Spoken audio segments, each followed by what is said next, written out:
And welcome back. And of course, we're setting up for our conversation on road safety. And joining us for this conversation is the project coordinator for Road Safety, the Road Safety Initiative, Pamela Scott. Good morning and welcome. Thank you. Good morning, and it's so nice to be here with you all. At a very, it's excellent timing actually, Pam, because we know that one of the things that we always speak about before the Easter is road safety, and even getting things like getting the car ready to go on the road is one of the things we focus on as well, given the track record of accidents that happen around this time. So having you come in before this time is really is really proactive in terms of education to people. What do you think is the most important information that people need to know in terms of maneuvering the roads, especially with the amount of construction that is taking place and rehabilitation? Right, and those are very good questions before the Easter indeed, because people need to have their plan in place. We would call it a mitigation plan, where you need to understand how your vehicle condition is, where you're going, what's the distance you need to drive, and don't leave exactly on the time or after the hour, because you'll definitely rush. So the first thing people need to do is to analyze their vehicle condition, analyze their bicycle condition or their motorcycle condition. So let's take it one step at a time. Yeah. We'll use the easiest one first, the bicycle. Make sure your reflectors are on. If you have bells, use it, because especially in urban area, you want to alert someone that you're coming, click your bell. Then you have your light, because some people ride their bicycles at night. So use your light so that people can see you. And we must applaud the Bicycle Association, because they have really improved on road safety measures.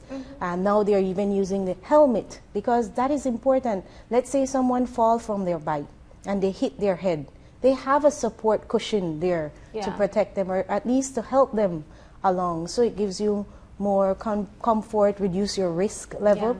So people need to start to put in systems in place to minimize their risk level. And anywhere you go on a road, you'll have a risk. But do you want it at low, medium, and high? It depends on how you prepare on that road. And your behavior. Definitely. No two ways about it.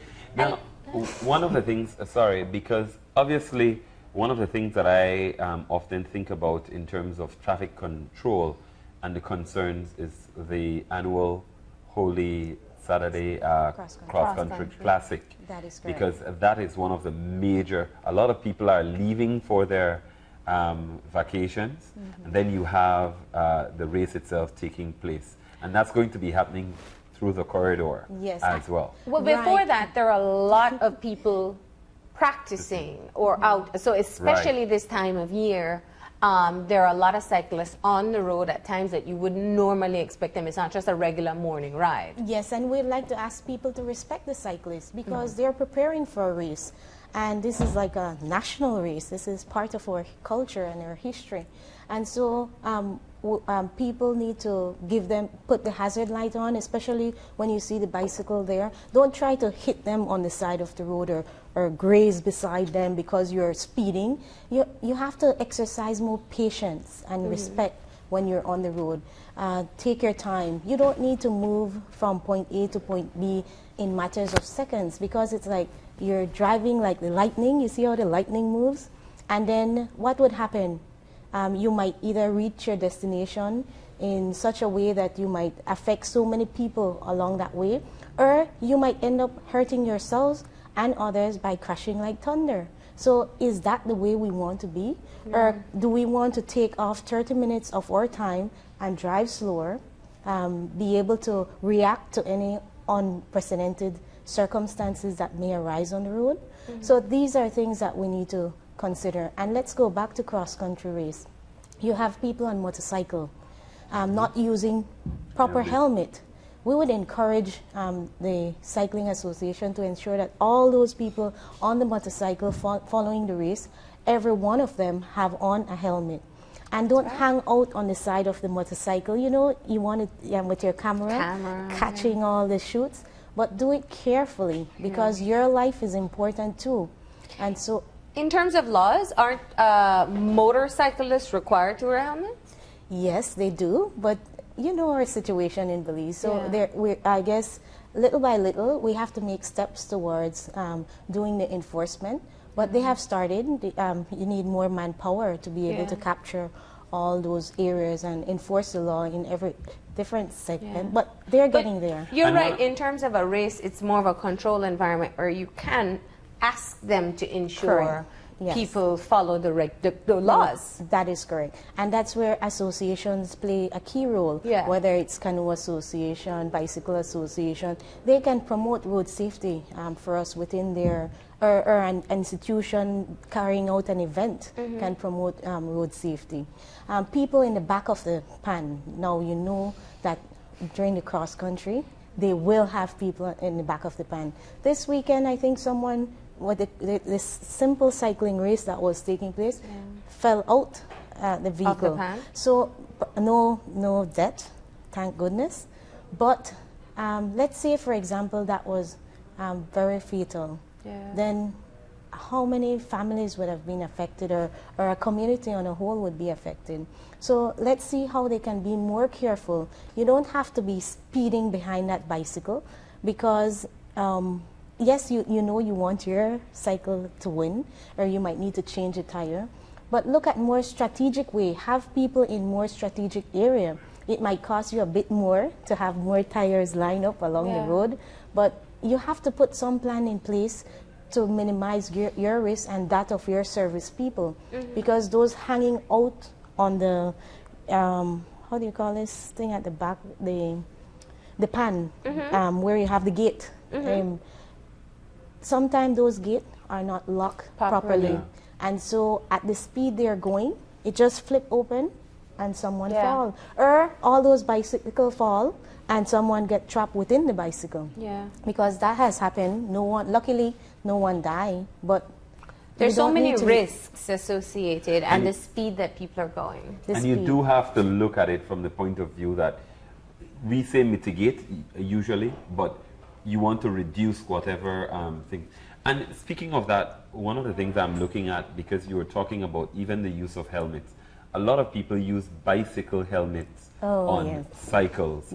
And while you may say that's what's available and it's better than none, the speed that you go on a bicycle is completely different from the speed that you go on a motorcycle. And that's the reason why they're different quality. So has there been an education in terms of, or one of the plans, since you're doing a lot of education, talk about helmets and the correct helmet being used in a situation? Yes, actually we have our communication consultant on board. Last week we started, and we have 3 major objectives. One is to conduct the knowledge, attitude, and practice survey, and we'll be carrying out some polls and different surveys across the country with target groups, and we have a sampling group that has been defined. We will also be developing the communication strategy that encompasses different areas, which includes proper use of gears. For example, you can't be using a construction helmet on a motorcycle because of the increased risk that you have. We're joined here by Mr. Jeffries, but that's their area. They're the ones who are working on the enforcement of the proper use of helmet. Now, our legislation is a bit vague, and within the road safety project that the government of Belize and the Caribbean Development Bank is working on, the aim is to strengthen our legislation. So we're hoping by 2016 those areas would be addressed, and that the proper use of a helmet can be identified. Bicycle helmet is totally different from a motorcycle helmet, which is different from a construction helmet, and which is different. So now we see like a bucket seat on your head. I'm not certain what type of helmet is that, but it's certainly not within any of those 3 categories. So how did those come about in Belize? Because they're looking at reducing costs of the use of helmet. But is your life less important Yeah. to use a helmet that is not adequately equipped for the type of mode of transportation that you're using? Not only that, I think one of the things that we see is that cyclists have different ways of maneuvering on the streets or on the highways. Oftentimes you're left to question, okay, who's in the right and who's in the wrong? And it's not just motorcycles, it's also your scooters as well. So let's talk about what is the proper part of the street or highway that should be used by the motorcycle. And we do want to acknowledge that Mr. Crispin Jeffries has joined us as Chief Transport Officer. Good morning. Good morning. Welcome back. Thank you for having me. All right, so when you're using the street, we are on the right-hand side of the road. We are not on the left. And so that has changed many years ago. Probably in the past we were on the left when the British were here, but now we're on the right. So being on the right means when you overtake, you should most of the time overtake on the right. Only in areas that are well marked that you'd use on the left, then you use that side. But if the marking is not there, it's automatic that you should overtake on your left-hand side so that you can move around. Now, motorcycles have a style where they go in and out, out, and that is very dangerous because when you go on the wrong, when you overtake on the wrong hand side, the vehicle will, especially the high vehicle, might not see you in their blind area, and so they might turn in and hit you by accident. Now, who is at fault? They would never say the motorcycle or the bicyclist. They will always say the trucks or the pickup or the, yes. And so we all need to be considerate when we're on that road system. Even with people walking, let's go to the vulnerable users, the pedestrians walking on the road. That is also important because some of them walk with their earplugs in their ear. You could understand when someone is impaired, because they might not be able to hear or see well or something of the nature. But when you are in all your senses and you have the music in your ear, or you're texting and walking, or you're talking on the phone distracted about something, they would just cross anywhere on the road and affecting a driver in matters of seconds. And I had an incident this weekend where someone just walked straight up into the vehicle at the back. So I'm not certain if the person... It was a distracted walker. Yeah, but it definitely didn't seem impaired. Yeah. But the beauty is I wasn't going fast. So the person just walked into the tailgate and said, oh, sorry. But then I was worried that... they may have been injured. Yeah, no, but or it could have been worse. Yeah. Or imagine they walked into me at the front. Then probably I could have run over that person. Yeah. It's a good thing they walk at the back, at the tailgate. Now, how can you, and it's not a pedestrian crossing area. I'm just trying to figure out how that happens in the first place. But you know how many people are affected because pedestrians are walking and not paying attention or not using the adequate crossing area? Yeah. You might say, let's look at Belize City. You have this ramp that you have to cross over. Can we talk about my favorite roundabout? But it's best to take that 10 minutes and get the exercise because it's healthy than to try and jump over those railings to cross a road where so many vehicles are parking, because people need to understand that your life might not be important to you, but someone else care for you. And so you have to be considerate of protecting others, yourself, and even protecting those you don't know that might be able to cause some injury to you. Now, you spoke about getting a communications person on board. Is that also going to be a part? Because we have this conversation very often, and I think it's absolutely important that drivers are able to be responsible. But we do have to talk to the pedestrians and the cyclists as well. Because when we're not in our car, we're pedestrians as well, walking around wherever it is. Is that a part of your communication strategy as well, to remind people that they have a responsibility in terms of prevention of accidents. That is correct. And if you notice, when we started this project, we spoke about road safety is everyone's business. Yeah. It is everyone's business. And last year we looked at your life is important to us. And so these are things that we're leading up to developing this sound communication strategy that will not be only for a project period, because normally you develop things for a project period, but you need to look at your country on a whole and sustainability in the long term. How will that strategy be able to play out, and will leave within an institution, which is the government of Belize, for the government to continue in implementing it. Yeah. So we have Mr. Jeffries here with us, and they play a key role in terms of enforcement, because along with infrastructure work, along with post-crash care, along with education and awareness, it is very important that we have the enforcement aspect go along with it. And we understand the limited resources, but with the existing resources we have, what are the steps that can be made that are firm? Yeah. And I'm certain that we have people within our system that do have a sense of understanding. And if we move from a 10% to a 20% on a yearly basis, then hopefully, eventually, and I think we have to continue hope, that the entire population would come on board.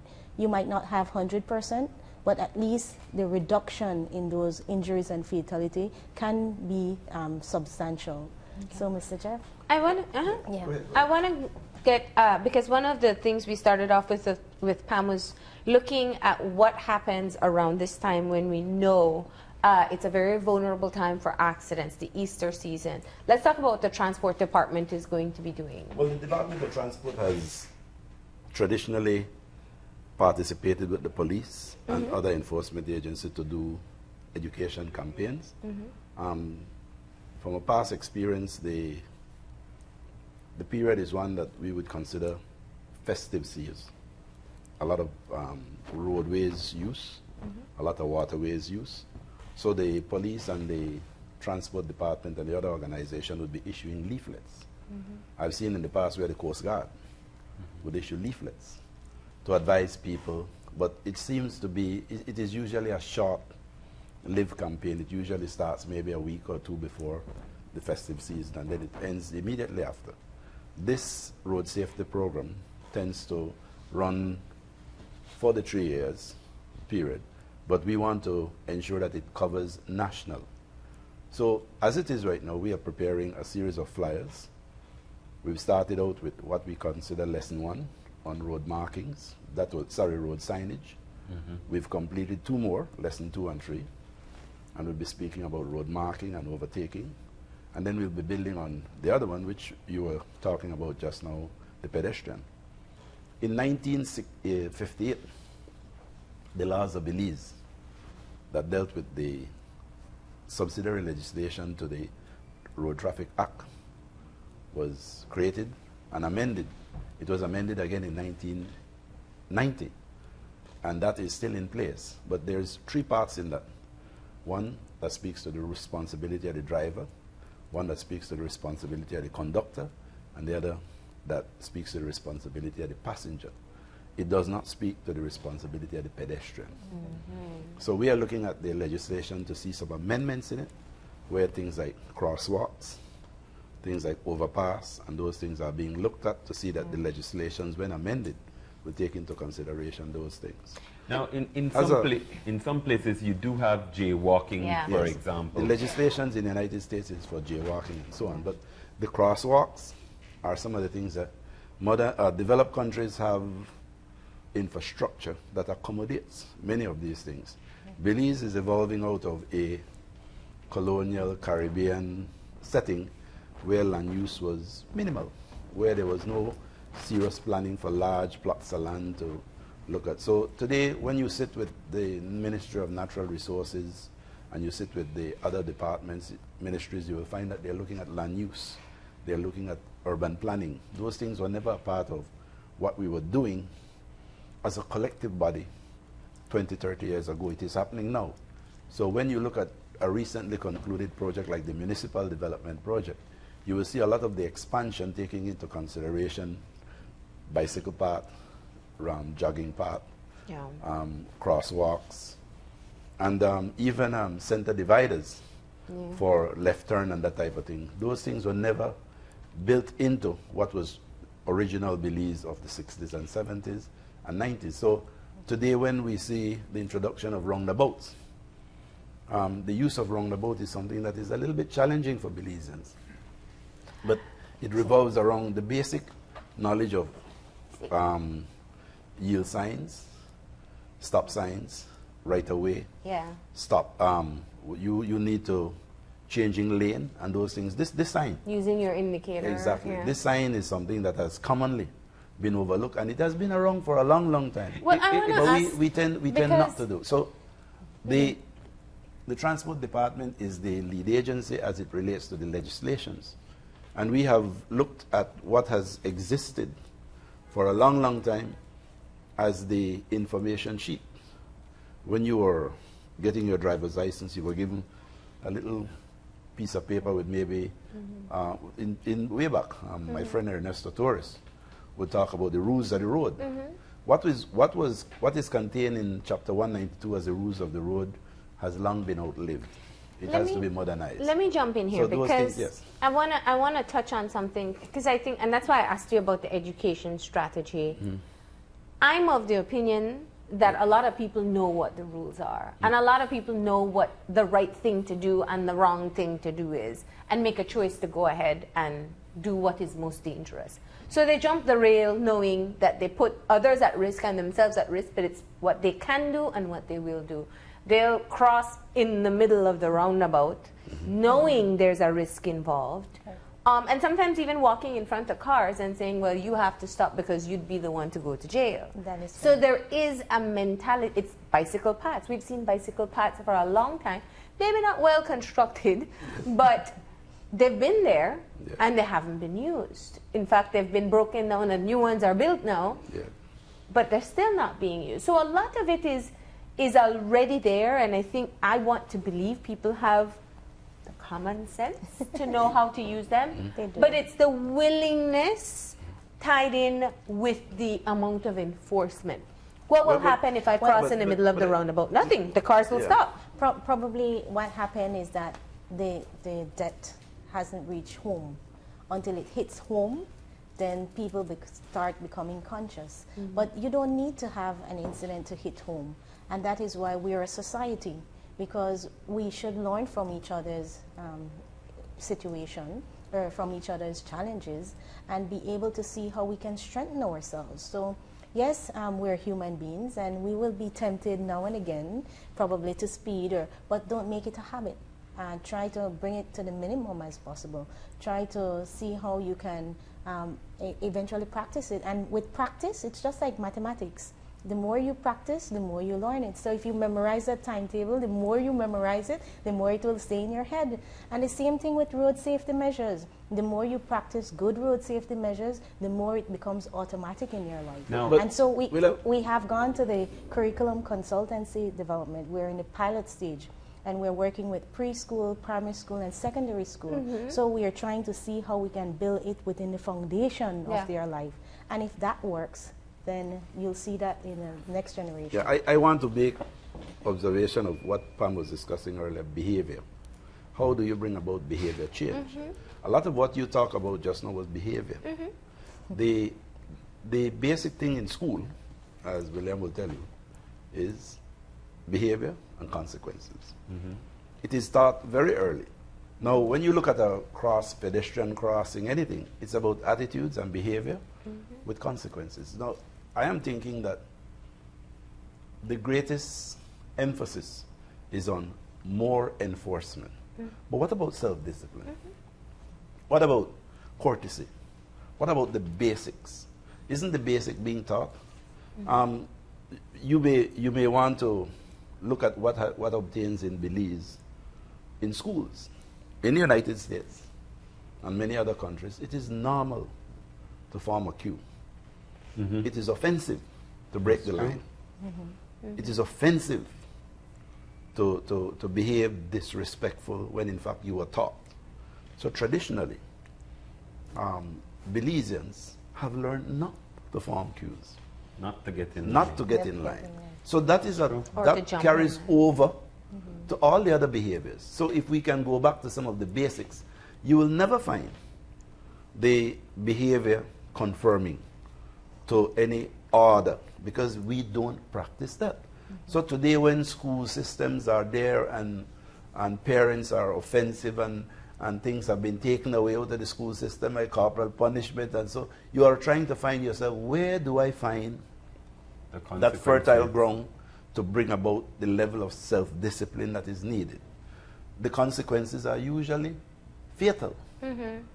But people don't understand that. Now, take a look at what happens at the Pound Yard area in Belize City every day between 3 and 5 o'clock. It is crazy. Yes, it is.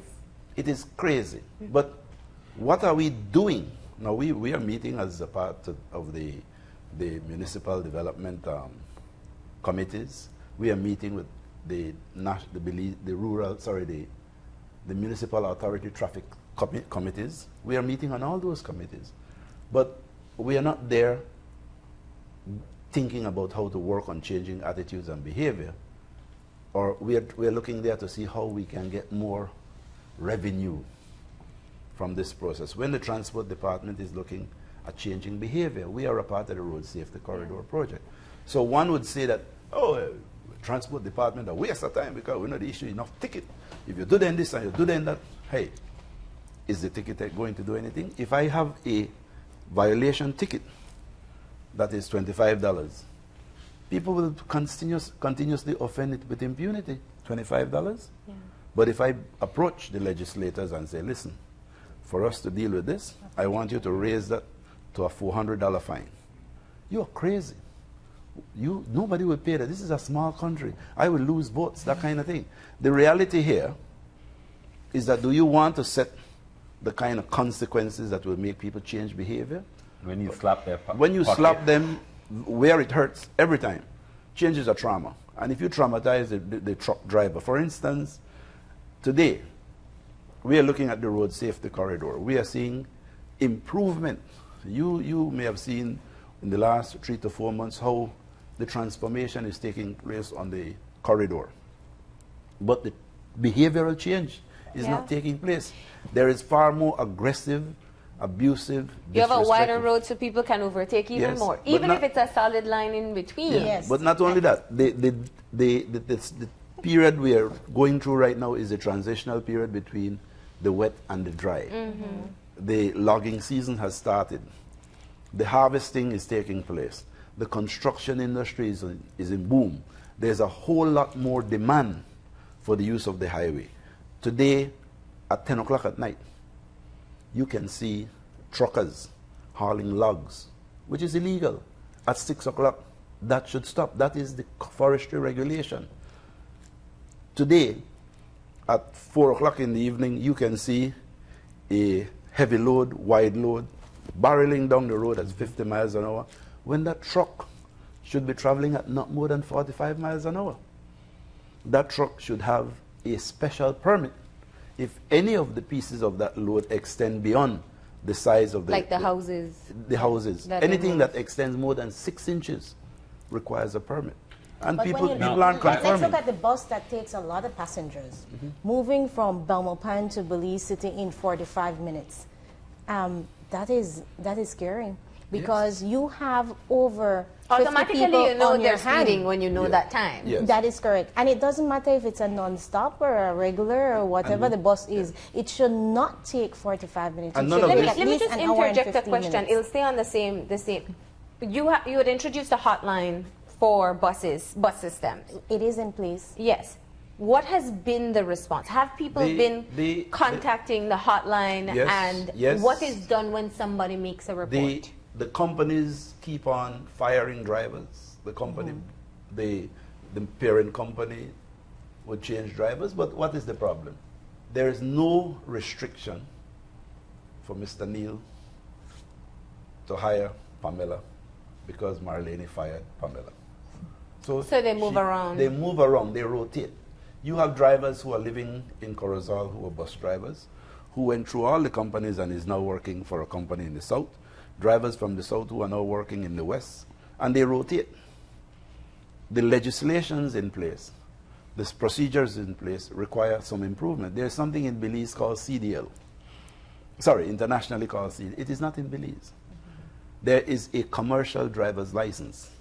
If you would look at what is required for those drivers, then you would see how you can penalize those people. But when you go back to public transportation or commercial transportation, there's a whole lot of gray area there that has not been addressed for a long, long time, and we are looking at that in terms of the legislative changes you'll see shortly. Now, one of the things I don't fully agree with is that people know, because it's not until you have been abroad and you see all the rules and regulations of the roads, and sometimes even traveling and looking for signs. We have grown accustomed to not looking for signs in Belize because generally they were absent. Yes. So people don't drive looking for a sign to say To direct their actions. to direct their actions. So how do we get people to actually start understanding things that we think should be common sense but aren't? Because that sign might mean absolutely nothing to someone. They see that sign and they go like, oh, what does that mean? Yeah, well, right. Let's take this one. Uh-huh. Listen, no right turn. No right turn. You Now know, people still take right turn on no right turn. So what do we do? This sign, the red background. Well, that one tells you in language as well. Yeah. But you do have signs that are just signs without Like the crosswalks Right. one. Yeah. Right. So, right. and what those mean. Yes. And Okay. I like the idea Okay. you're talking about Yeah. consequences. Yeah. Because generally when you travel abroad, you know you're not going to reverse What are those- halfway up Yeah. Coney Drive.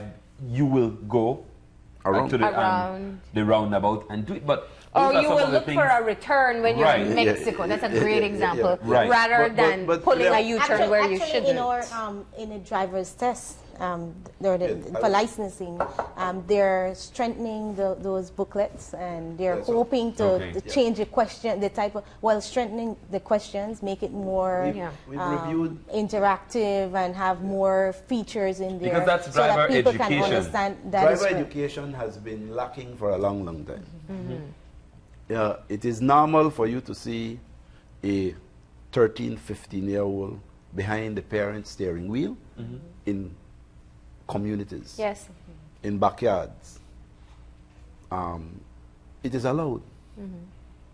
It is a practice that we believe can continue to be allowed, but in a controlled environment. Today, the high schools in Belize, William, should be teaching driver lesson.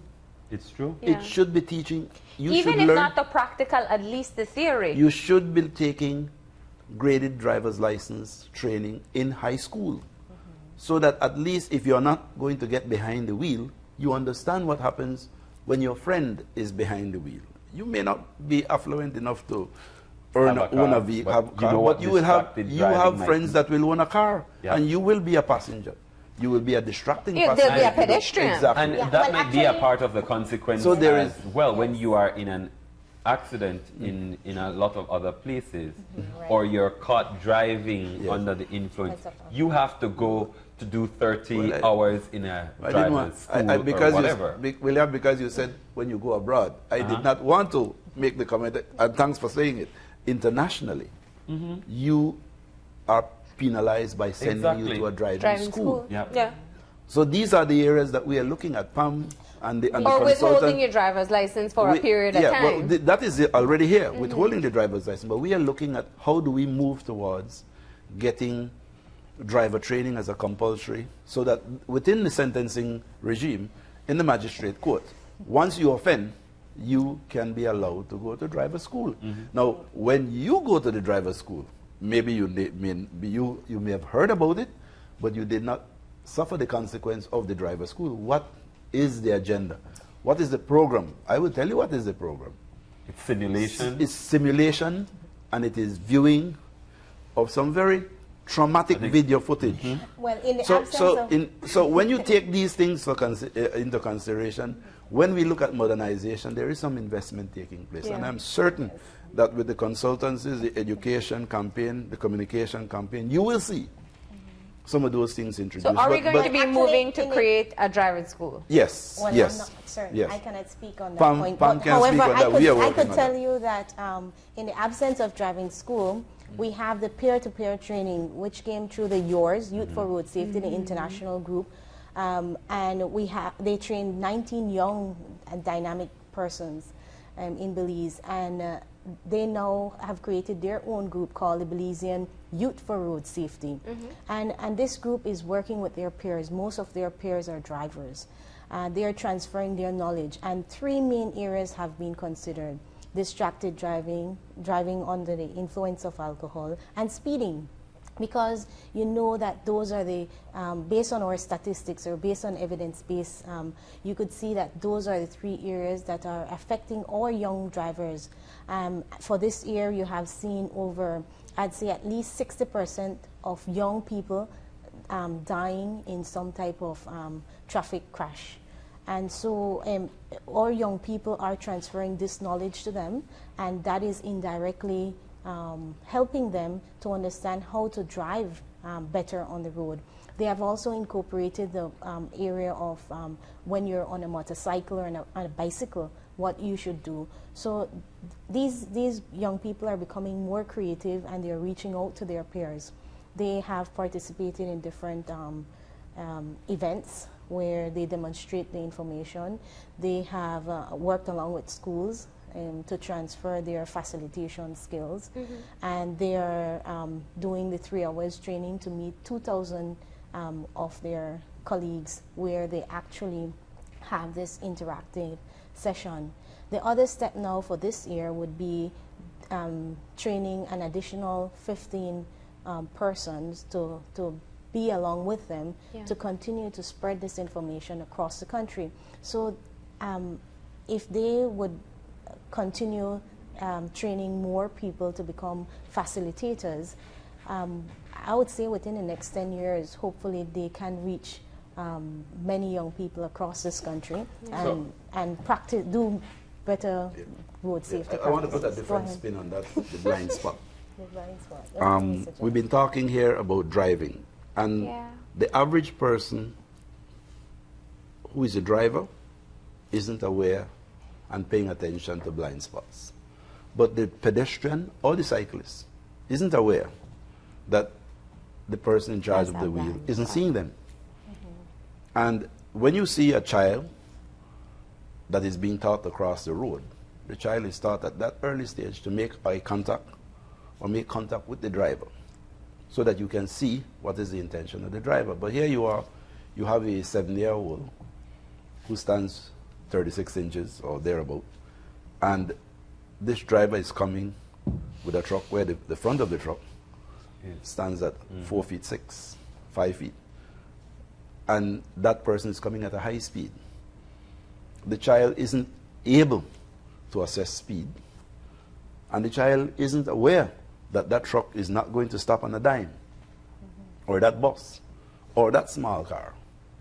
And the distraction of that driver, the reaction time, might be maybe at the speed he or she is traveling at, might be 75 feet before it stops.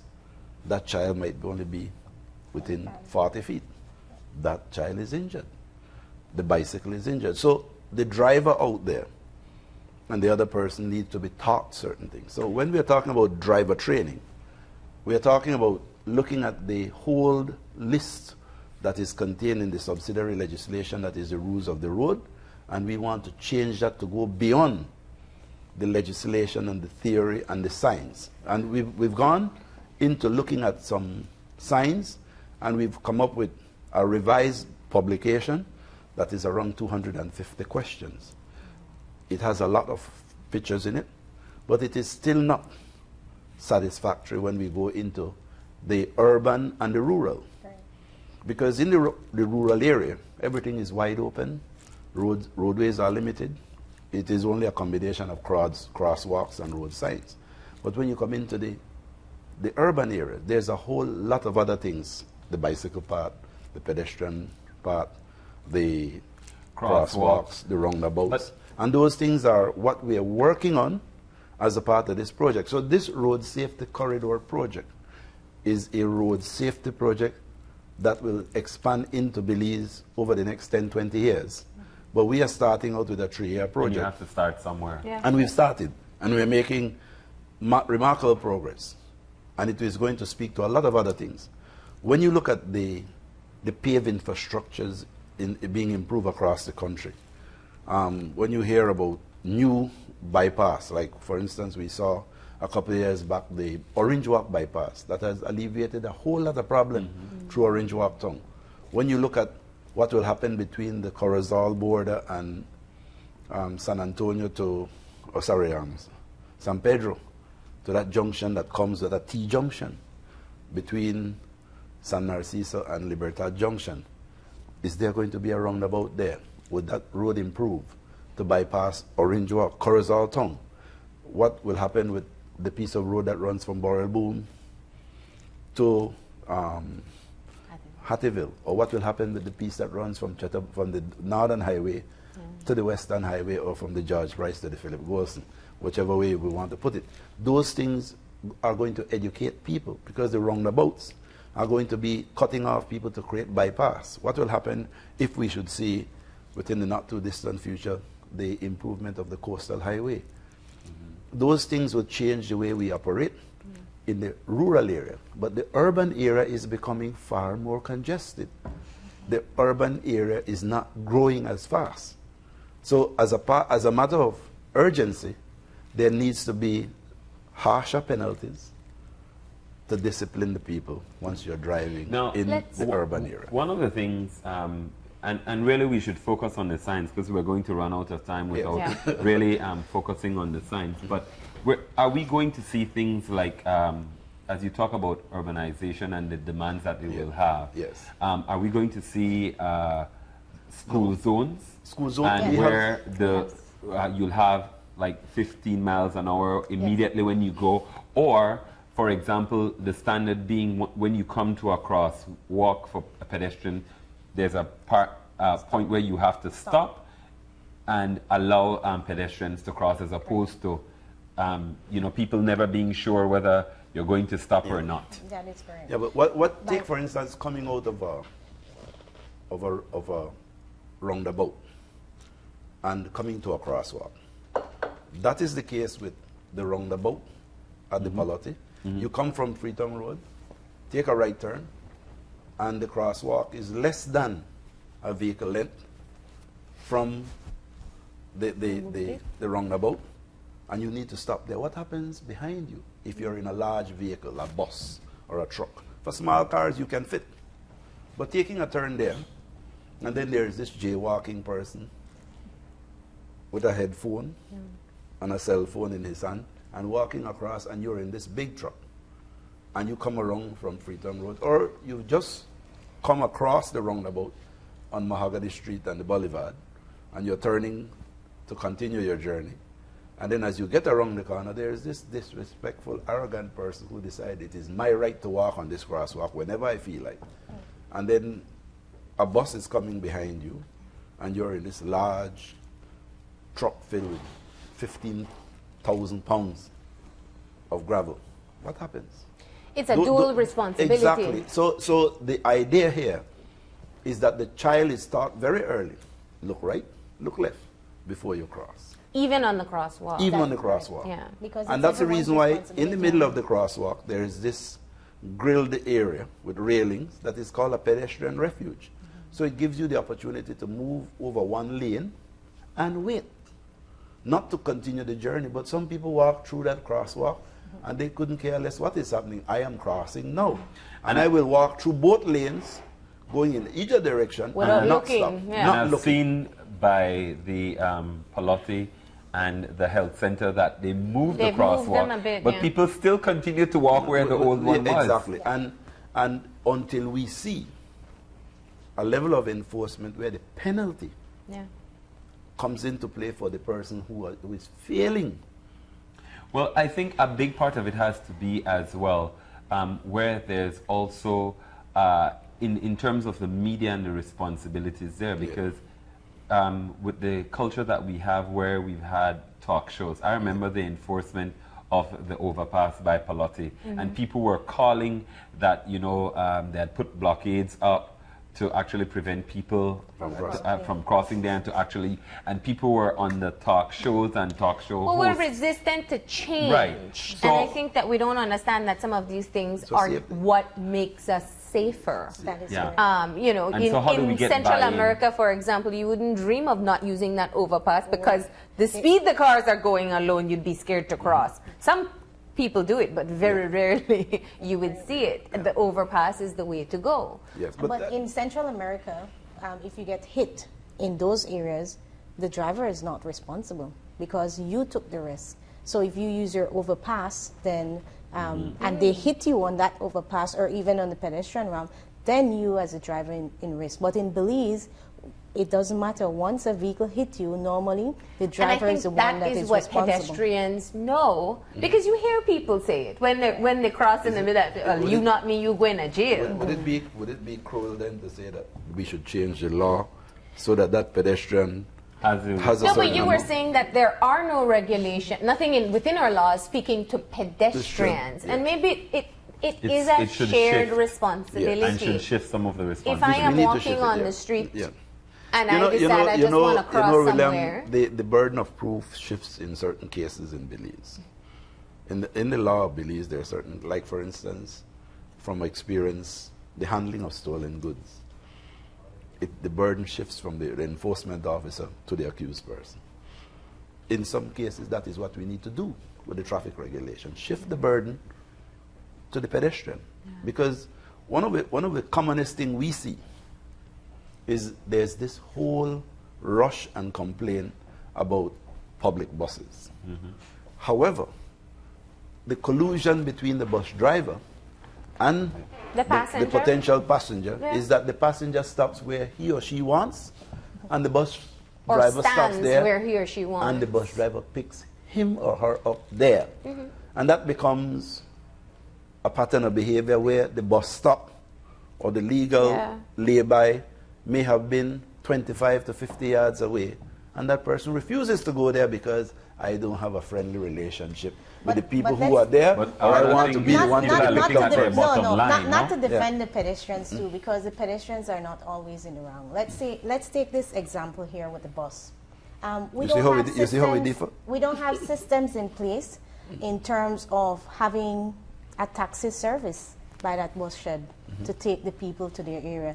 Let's say you have an elderly person there. That elderly person lives on the road, but if they stop at the bus shed, how will they walk from that point to another point to their But home? isn't a great well- Is example there a of what shuttle- is happening in the city? They moved the bus stops within the city. It was a huge upset, but it's going on fine Yeah. right now. People I- know. you know, I know people, elderly persons who take the bus ministry- and will yeah. move to Yes, the area yes, they no, need no, to no. go. Let me But they explain do something. have in the city taxi services that they can call. In the rural areas, they don't really Yeah. have it. But- So we need to work. That is why consultation is very good, because you cannot be imposing legislation between today and tomorrow without going through the consultation process to let the people understand or see what is taking place. We And- have spoken about this before. I don't know if we've done it on air, but even within the Ladyville system, that's a great example because there isn't anything running in between, which is why people want to stop at each. Well, I think this is where they Designated. But- no, there is something that is happening today. Just let me finish my point, because yeah. what I wanted to say is, oftentimes the demand or the supply will come once the demand is provided, and once Yes. there is a designated bus stop, and everybody has to move from that area, the entrepreneurs will come out and realize there is a market then for me to take people from this bus stop to other places as well. Good foundation. Because what you are saying, and I've seen some of the craziest stuff with the buses here in the city, where there is a bus stop or the bus blocks the entire lane for anybody to go in or out because they want to stop and pick up somebody At the lane. at the lane. at the lane, or pull into the lane and stop Yes. with half the bus out. So The scenario or the stage that you set just now is speaking directly to what has supply and demand, market forces that has created the opportunity for entrepreneurs in the Belmopan area. 3 years ago, there was some 64 taxi operators working around the Belmopan bus terminal. The municipal development project came on stream. We had consultation with the engineers, the mayor, and we said to the taxi operators, listen, once this market area is finished, we cannot afford to have 9 taxi unions operating 60-odd vehicles around this area.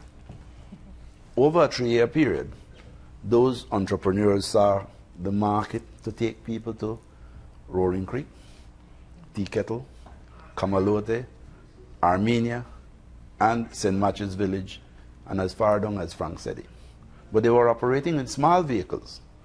The law requires that a taxi that takes passengers less than 6+1 doesn't need a road service permit.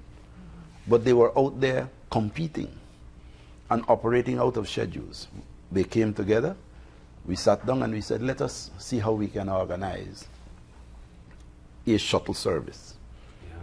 We got together, and over a 1-year period, we've moved from taxis running up and down haphazardly to an organized schedule of taxis operating out of Tea Kettle, but not taxis anymore, shuttle buses. Yeah. Because we allowed those persons, it's really impressive. we've allowed those people to convert, to convert from small vehicles. It shows it's possible. Yes, That's and what we're that is what. saying, So that is a good example. Now we have a similar scenario in the Bay Vista, in the Stank Creek district. They were operating haphazardly. They came to us, and they formed an association and a union. And we sat down and we spoke with them, and we set out the rules of engagement. One group decided, I'm not going to participate in that. This is the way I operated, this is the way I made my living for a period of time. You're not going to come here and change it. But we are the regulators. We said, well, this is the rule. When you want to move to the next level, come in and speak to us. But the others who are operating by the rules we set can operate. We've had some fights out there. The same obtains in what is happening right now at the Libertad Junction to Corozal Town. And this is something that the evolution that is taking place is that there is this narrow line that creates the shuttle bus from the taxi. A taxi operator can pick up a fare-paying passenger and take that passenger where that passenger wants to go, anywhere in the country. So that person who has a green license plate and is a taxi operator in Belize City, if you want to charter that taxi to go to Benke and you pay the fare, that taxi operator has the right to do that.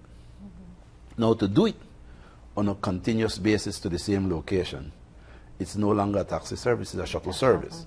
And that is where it transitioned to us, getting in and saying to those people, listen, you cannot be operating a shuttle service using a taxi.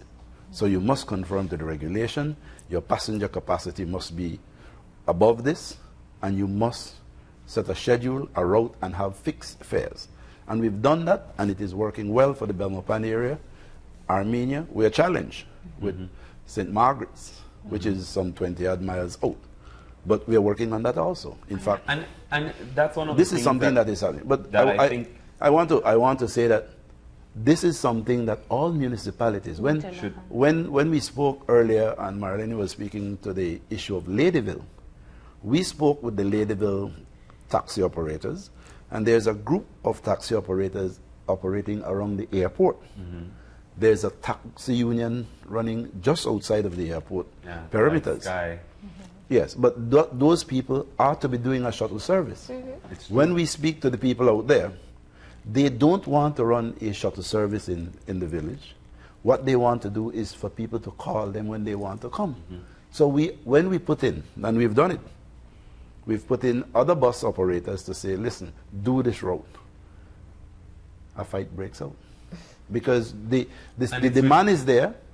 There are areas in nobody wants the supply. Exactly. But when you bring in the supplier, the people. Exactly. So the market forces is threatening to some people.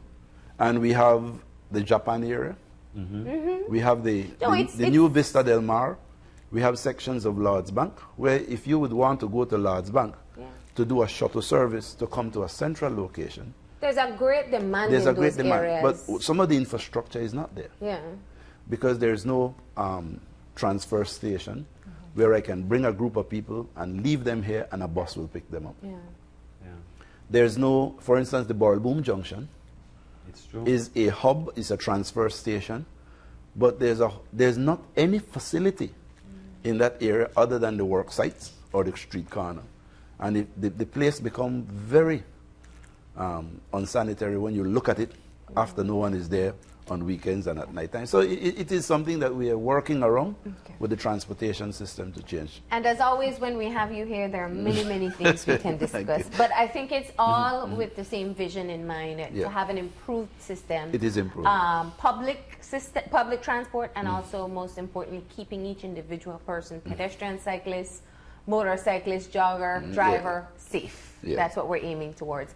And in the theme of what we started the conversation with, which is the Easter vacation, let's just quickly rehash the rules and the laws that you would want people to remember. I know seatbelt will be one. Yes. Yeah. Speeding. What is Children in the rear speed limit? The speed limit on the highway would be 55 miles per hour maximum. You could use a rule of plus or minus 5. Yeah. You have 45 miles per hour for trucks and buses. Okay. And we would really want the trucks and buses to start driving within 45 miles per hour, because most of them are above the 55 miles per hour. So it's 45 buses, 55 vehicles. Small vehicles. Small vehicles. Okay. And then in the urban area and any populated area, it's 25 miles per hour maximum and 15 miles per hour for trucks and buses. Okay. Now, when you're at a school zone area or when you're at pedestrian crossing area, you normally have a line just before you go up either a speed bump or the ramp. You should come to a complete stop and look both sides before you cross over. When you have the stop sign where it actually says stop, Doesn't mean it doesn't come to a mean rolling yield. slow. Or, or Stop means stop. Stop means stop. Yeah. It means come to a complete stop, then you proceed. Because when you do that, let's say you have a four-way stop, the first person that comes to a complete stop is the person that should go. Then the second one then follows, because it should be an in-out, in-out. It's not one area accessing the movement path, but it's all of us need to get there. So let's share one in, one out. And if we start practicing good habits, you will see the difference. We'll see vehicles flowing. You won't have the backlogs of vehicle or congestion of vehicle in the area. So the speed limit, we want to remind people to wear their seatbelts. Seatbelt, helmets for bicycle and pedestrian, but the proper helmet. Children in their car seats, I would imagine. Try not to have 7 persons on a motorcycle or 4 persons on a bicycle. That's the maximum we have seen so far. You know, having the babies in your hand on the motorcycle, it is very dangerous. Yeah. Yes, you love that baby, but having that baby there Doesn't show that you love the child. Yes, because any error and that's it. Yeah. Yeah, William? Tailgating. Yeah. Tailgating is very important. People love to tailgate behind a vehicle, and what happened? They cannot see around that vehicle, and so they have to be pushing out to see if the traffic is clear, pushing out, coming in, pushing out, coming in, and in one of those, especially around curve, in one of those pushing out, that's when you can be hit. Overtaking on curve is a no-no. Don't overtake on curve. It's best to wait 2 minutes and sit behind that vehicle rather than overtaking on a curve. Yeah. Respect the signs. One way means one way. Don't try and make it into a two-way. No entry means you don't go in. Don't try and force yourself in or reverse backwards. I'll reverse back way because that's the way how the vehicle should be. No, and just go around. It's best to burn $1 fuel than to create a havoc or a problem within the area. So, and then drink driving? No. Drink Absolutely driving. none. You We'll can see more enforcement over Yes. okay, Oh, for yes, testing in that with area. breathalyzer. Yes. What? When you drink, you stay home. Or have a designated driver. No. I have a problem Okay. with, and I was talking to the communication consultant on this issue. having a designated driver. Having a designated driver is literally telling me that we are going to binge drink and you will drive. But drunken passengers could be a distraction. Yeah. Good point. You know, Yeah. so I don't support designated driver. That's my view on it. It's better But than it's getting better to a have a random designated, correct, it's better to have a designated Mr. driver. Jeffers is not having it. I agree, but I don't support it. That's just a Okay. different opinion. From our Philosophically, I understand what Yeah. you're yeah, saying. Yeah. from our side, you should see at least Flyers. 3 separate flyers. Okay. And at the bottom of it, we say read and share. Okay. We hope that the pedestrians, the drivers, given this flyer, don't just throw it away. Because at the back of each of these flyers, and this is particularly aimed at students, at the back of each of these flyers is all the relevant pieces of legislation. So we put the front with images and pictures and whatever you have, signs and so on, but in the back we put the law. Yeah, it's And applicable we to are everyone. hoping that persons who are learning to drive will collect these. And people who are driving will also Will read collect them. That is And we know, for instance, William, when we stop you at the police checkpoint or the highway checkpoint and we give this to you, you may not be able to read it then. So you give But the please passengers. ask the passenger to read it and save it for you until you can read it. And we are hoping that by the end of the year, we ought to have developed, based on the 250 questions that are a part of the rules of the road, we would have had most of those covered in 12 segments All right. with the relevant We're legislation. completely out of time No, at no, this but, point. you know, Uh-huh. we need to encourage people to wear bright clothing during Yeah. the holiday season because a lot of people will be on the road at night. They need to be visible. Don't wear black. Yeah. Use a Okay. reflector and, if you can. and don't park in areas that is not required to be parked. Don't park on a roundabout. We have seen it several occasions, people parking on a roundabout. That is very dangerous. Or people stopping All on right. bridges. Yeah. Whole lot of things happening. Anyway. But thank you all once Thank you, again. And again, we promise to have a show dedicated just on science. We've never been able to get there. Can we leave some of these with you so that, you know, Wait, we no, know? Yeah. we need to bring it back and educate Well, them. leave it to And them. then we'll leave All it right. with them. But thank you all for joining us. Thank you Thank too, you. and have a wonderful day. We're going to go ahead and take our final break. And when we come back, we'll have our wrap up. So stay tuned.